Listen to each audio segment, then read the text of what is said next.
Hi everyone, I hope this video finds you well. My name is Jacqueline Brendel and I have the pleasure to talk to you about a recent work of me and my co-authors who are Marc Fischlin, Felix, Günther, Janson and Douglas Stebila, and the work is titled Towards Post-Quantum Security for Signals Extended DDH Handshake. In a nutshell, this project was motivated by the ongoing transition of real-world protocols to versions that are secure against quantum computers. Now, there's already been a bunch of successful proposals for important protocols on the internet, such as TLS, SSH, and WireGuard. And in our work, we look at the Signal protocol, which is a widespread secure messaging protocol, not just in the app of the same name, but also, for example, in WhatsApp. It consists of two phases, the initial key agreement as well as the double ratchet phase. And while for the second phase, there have been post-quantum solutions indicated in academic proposals, the initial key agreement was always abstracted away. So they started from the assumption that a good symmetric shared key just fell from the heavens, and that is an assumption we weren't quite happy with. And so we investigated where the problems lie in making the initial key agreement of signals secure against quantum adversaries and how we can possibly solve it. The result of this endeavor is the introduction of a new notion of key encapsulation mechanism, which is called splitKEM. We show that this splitKEM notion supports the direct transfer of signals initial key agreement to the post-quantum setting, so there's no need to introduce any additional primitives or message flows. And since a new notion is nothing without defining its security, we transfer the common notion of in-CPA and in-CCA security to the splitKEM setting and making it very fine-grained with respect to key reuse of the parties. But more details on that later in the presentation. For now, let's start by talking about key exchange via key encapsulation mechanisms, or KEMs for short, in the post-quantum setting. So why post-quantum actually?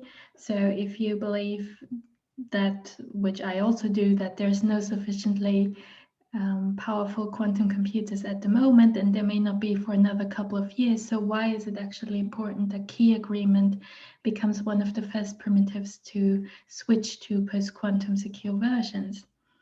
And this is due to the threat of so-called future quantum adversaries on encrypted communication. So if we have Alice and Bob and they communicate securely, what they needed for that in the beginning was a shared cryptographic key. And usually these types of keys are established in a so-called key exchange protocol, where the two parties talk over an insecure channel to derive a shared secret key. Now, future quantum adversaries are adversaries that, while everything between Alice and Bob is happening, so the key exchange protocol and the secure communication, this adversary is what is called classical.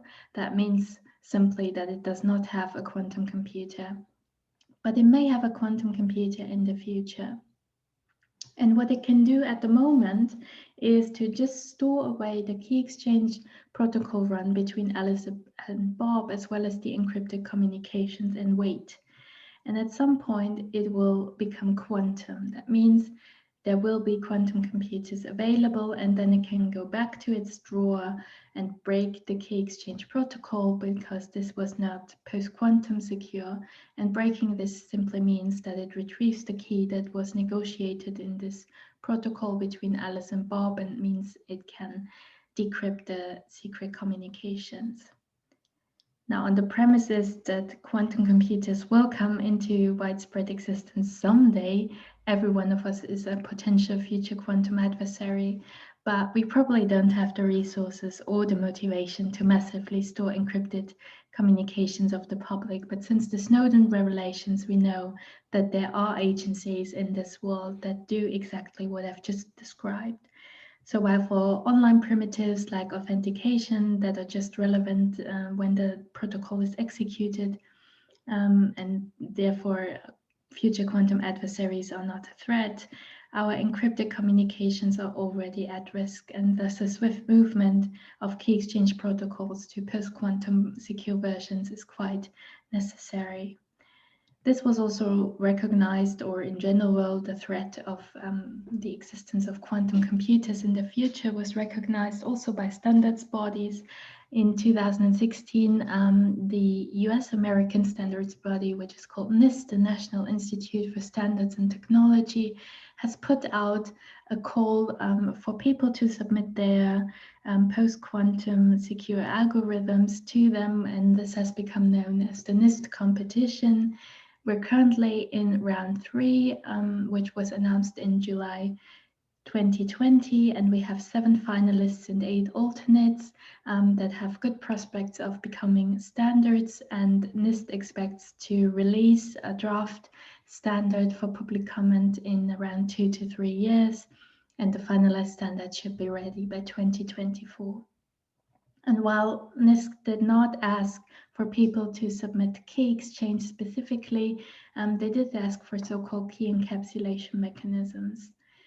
Key encapsulation mechanisms have the basic idea to just take a symmetric key and encapsulate it under a public key into a ciphertext, such that only the owner of the respective secret key can decapsulate the ciphertext and retrieve this symmetric key. So if we look at it in this setting, so we have Alice and Bob. Alice generates a key pair, sends over her public key to Bob. Bob does the encapsulation, which means he takes Alice's public key, runs the Encaps algorithm, and the algorithm outputs this encapsulating ciphertext as well as the symmetric key K. The ciphertext is sent over to Alice, and Alice can then use her secret key to decapsulate, and then also has the key K, and they can use this key K then as a shared symmetric key.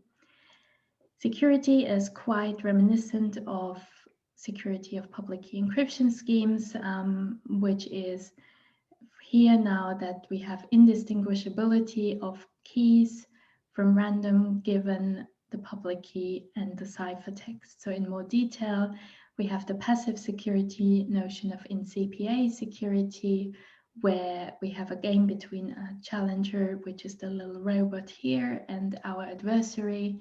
And the challenger will generate a key pair, will do an encapsulation under the public key to receive the challenge ciphertext C*, as well as the therein encapsulated key K0. It will then sample a random key from the key space and the bit B, and the adversary then gets the public key, the challenge ciphertext, and depending on this bit B, either the real or the random key. And the adversary's task is basically to say which of the two it was, and if it is correct, it wins the game.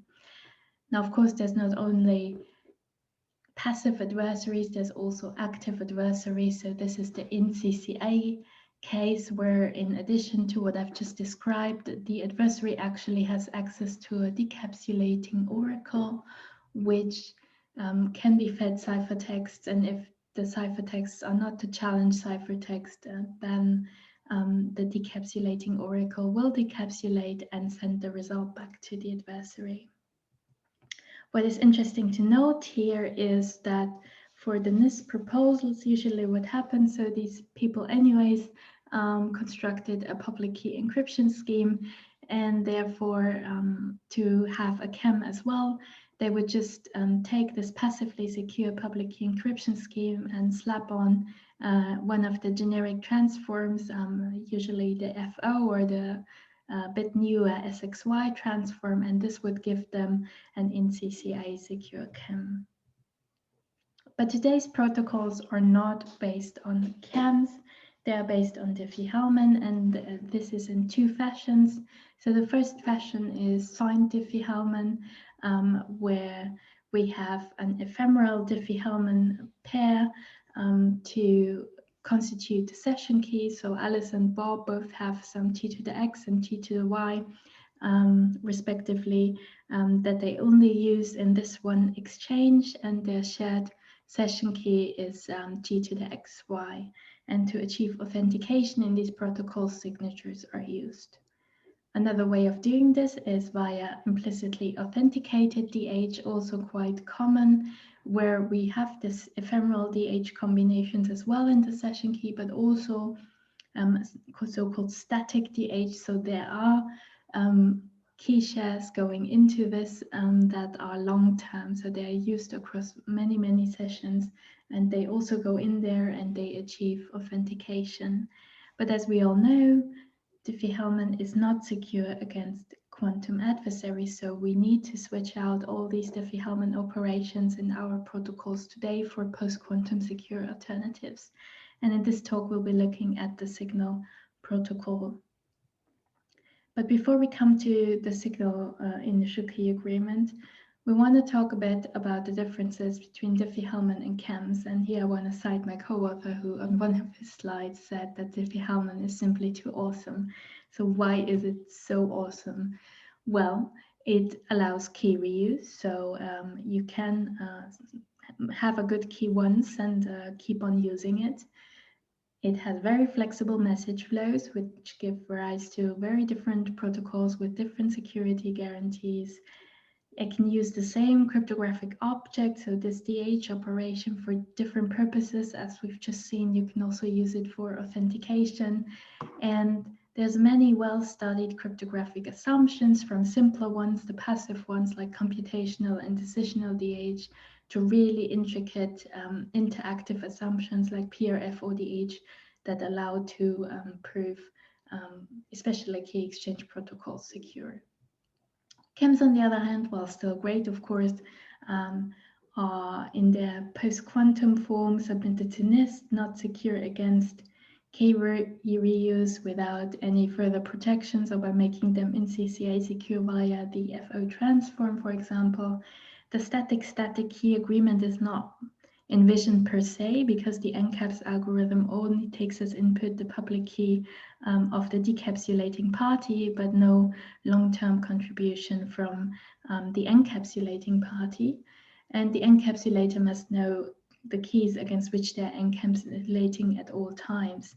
So the summary basically is that we cannot simply swap out the H operations with KEMs in all use cases. And one of these use cases where it just doesn't work is the initial key agreement of signal, which is done via the extended DDH protocol, which we'll be looking at next. So as I've already mentioned before, the signal protocol is an end-to-end encrypted instant messaging protocol, also supporting voice calls and video calls and all that stuff. But what is very important here is that is asynchronous messaging. That means the other party needn't be online to receive encrypted messages. And this is very, very important and will play a huge role later on in our discussion. There's the Signal app, but there's also WhatsApp, secret conversations in Facebook Messenger, Skype private conversations, and other messenger apps such as Wire that use the Signal protocol as their basis. And in the most simple settings, so communication between two parties, we have the two parties, Alice and Bob, and we have the Signal server. The protocol runs in kind of three phases, one can say. So the first phase is the registration phase, which usually happens when the parties install the app. They register their key material with the server. Then there's, whenever a conversation is initiated, the initial key agreement via this X3DH protocol, where the communicating parties establish their shared secret. And then there's the actual encrypted communication in the double ratchet phase. And today we'll be focusing on the initial key agreement. So let's see how that works. I've also included the registration on this slide just to make it very clear. So we have Alice and Bob, and we have the server, and now it's registration time. So both install the app, and they then generate key pairs. There's many different types of keys in the Signal protocol. Firstly, there's the identity keys. These are long-term keys that are valid for as long as you use the service. Then there's semi-static keys, which are renewed periodically but are reused across sessions within the same period. And then there's ephemeral pre-keys, which are also used for key exchanges, but they are used only once. And the public keys are put together into what is called the pre-key bundle of Alice and Bob respectively, and they then register their pre-key bundle with the server, means they are sending it there and the server is storing it. Now, coming through the extended CCDH protocol, Alice decides she wants to be talking to Bob. And for this, then the server sends the pre-key bundle of Bob to Alice. So now Alice has her keys and she has public keys of Bob. And in the well-known Diffie-Hellman fashion, what happens then is first that she will generate another ephemeral key pair, and then the master secret from which the session key will be derived is computed as 4 Diffie-Hellmans, combining the public keys of Bob and the secret keys of Alice. We'll not go into details about the exact Diffie-Hellman tuples right now, but in a second. So this is basically how it works. And then when Bob comes online again, the server informs him that Alice has sent him a message and gives him the pre-key bundle of Alice, such that he has his secret keys and the public keys of Alice. In the pre-key bundle, the ephemeral public key that was generated by Alice when she started the conversation is not included, therefore she needs to send that over to Bob. And then Bob has all the information to also derive the master secret and therefore the session key. And this session key had been used then to encrypt Alice's first real message to Bob. Now, what happens if we try to naively replace the Diffie-Hellman operations with KEMs? As I've already indicated, it fails. So we have the situation, Alice and Bob, and then we have the key pairs and the 4 Diffie-Hellmans. So first of all, it makes no sense in the KEM setting that Alice would be generating a key pair, because in this setting, Alice takes the role of the encapsulator. And if you recall the KEM setting, so only the decapsulator had generated keys and not the encapsulator. But what we'll have instead is just random coins that Alice can be using for her encapsulations. And we'll be starting with K4, and you will see in a second why I chose to start from the last DH, basically. So K4 is the ephemeral pre-key of Bob with the ephemeral secret key of Alice.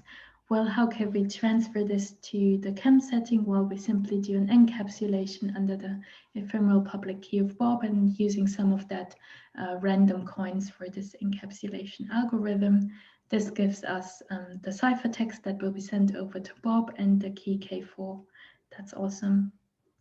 We can do the same for K3, where we have the semi-static public key of Bob and the ephemeral secret of Alice. Works just fine. Same for K2, where we have the long-term public key of Bob and the ephemeral secret key of Alice. Also perfectly fine to just do encaps, works all well. But then when we get to K1, which is a static Diffie-Hellman, so there's the semi-static public key of Bob and also the long-term secret key of Alice. So both of these keys are used in sessions with other parties or in other sessions between Alice and Bob. And encaps, as I've already said before, does only take the public key input or a long-term input of one party, namely the decapsulating party, and there is no way for us to kind of get the long-term secret of Alice in there. But we need the long-term secret of Alice in there because this is what gave us the implicit authentication of Alice. So what would have to happen is that the long-term public key of Alice would have to be communicated to Bob, and Bob would have to do the encapsulation and send the ciphertext of C1 over to Alice, and then only then both would be able to derive the master secret. But this is not asynchronous. So remember that it was very important feature of Signal to be able to send encrypted messages without the other party being online, whereas this is an interaction here, and therefore Bob would have to be online to do the initial key agreement with Alice. So this is a no-go. The naive replacement with KEMs fails. And this brings us to our new notion of split KEMs. The notion of split KEMs is actually more of a reformalization than an absolutely new notion.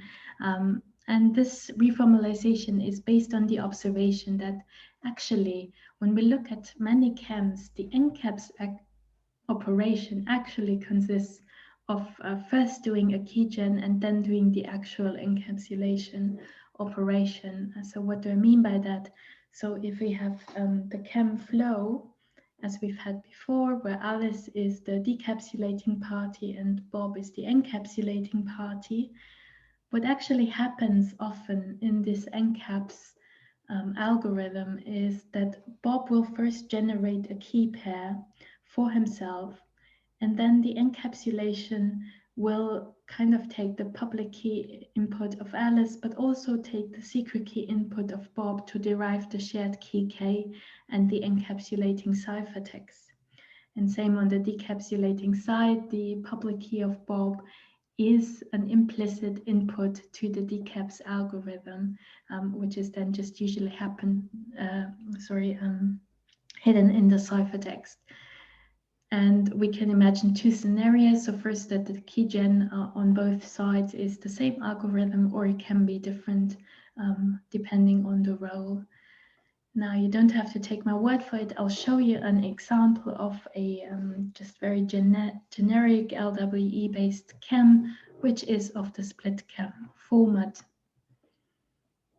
We have the splitKEM format here. So we have two keygens on the decapsulator side, on the encapsulator side, and then we have the algorithms SNcaps and SDcaps to distinguish them from just encaps and decaps, and they get an additional input. So the encaps algorithm gets the additional input of the secret of the encapsulator, and the decaps algorithm gets the additional input of the public key of the encapsulator.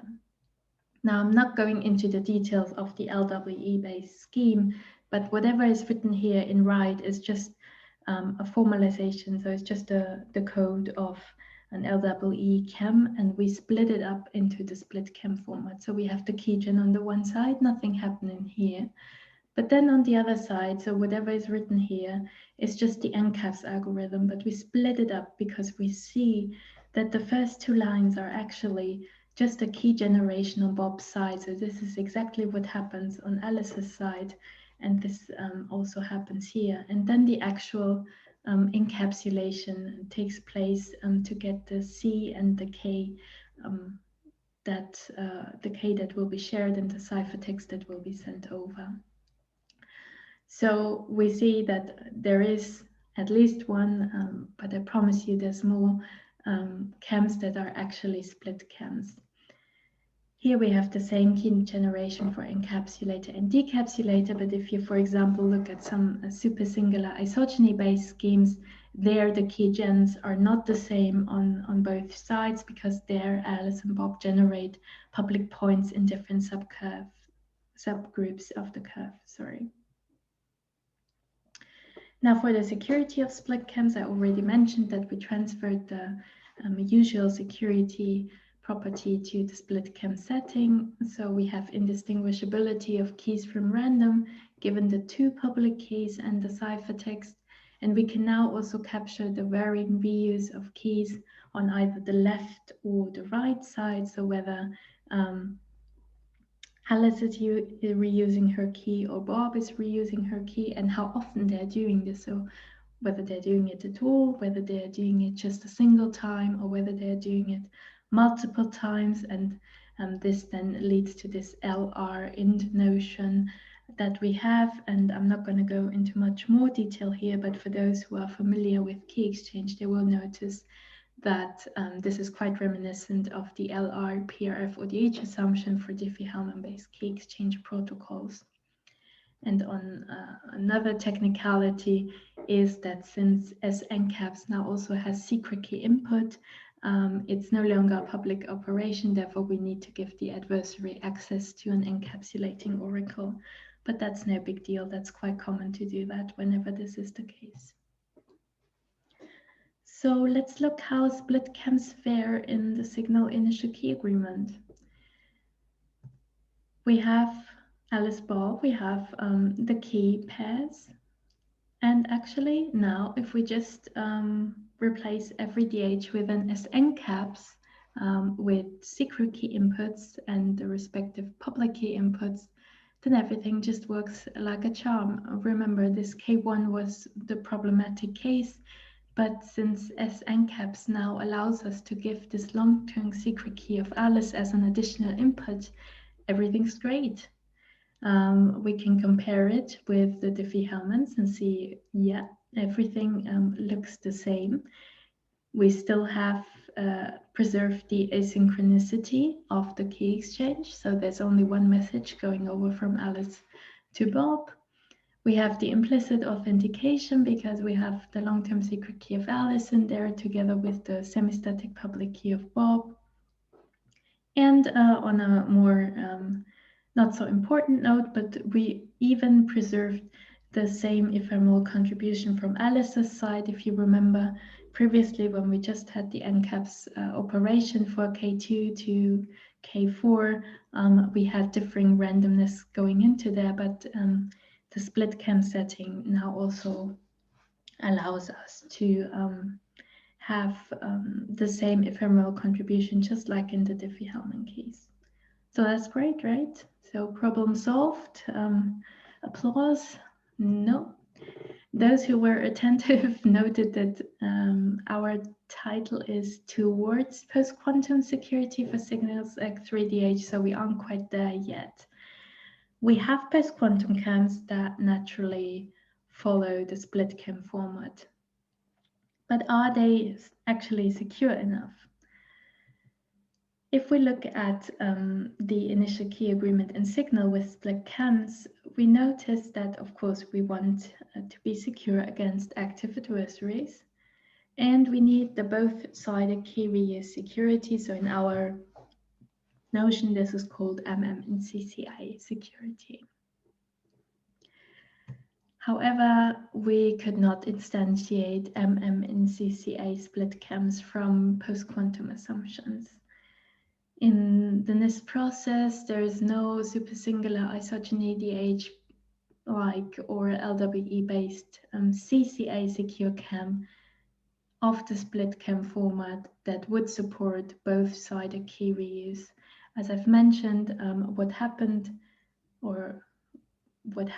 is usually that you take a passively secure PKE scheme and you slap on the FO transform to make it an in CCA secure KEM, but due to the structure of this generic transform, only the decapsulator can reuse the key, but not the encapsulator. And therefore we can't have this both-sided key reuse that we need for this K1. So that's not good. But there is some light at the end of the tunnel. So there's a non-NIST competition proposal, which is called Seaside from AsiaCrypt 2018, which is based on supersingular isogenies and claims to support these static Diffie-Hellman operations in a post-quantum setting. However, it's only promising and we're not quite sure yet, because what is missing from the discussion so far are these strong interactive hardness assumptions like PRF or DH or strong DH that are necessary in the key exchange setting, and it's not quite clear how hard they are in this Seaside setting. So my conclusion is also a call to action. I hope you've seen that post-quantum KEMs cannot immediately replace DH in all real-world protocol designs. And splitKEM seems quite neat and quite natural and captures many PQ-KEM designs and would work in the signal setting. However, we don't have yet a strong enough secure instantiation of it from a PQ hardness assumption. And we really think that C-side looks promising, but to be sure, we need further work. So if you feel comfortable to work in the C-side setting, we would be very, very grateful if somebody looked at these interactive hardness assumptions for key exchange, like PRF or DH or strong DH or gap DH in the C-side setting, and could show the hardness of these assumptions in relation to known hard problems. The paper is not just in the SAC proceedings, but is also freely available on ePrint, where you can also find our contact information in case you have any questions or comments for us beyond the conference whenever you're watching this. Thank you very much for your attention and take care.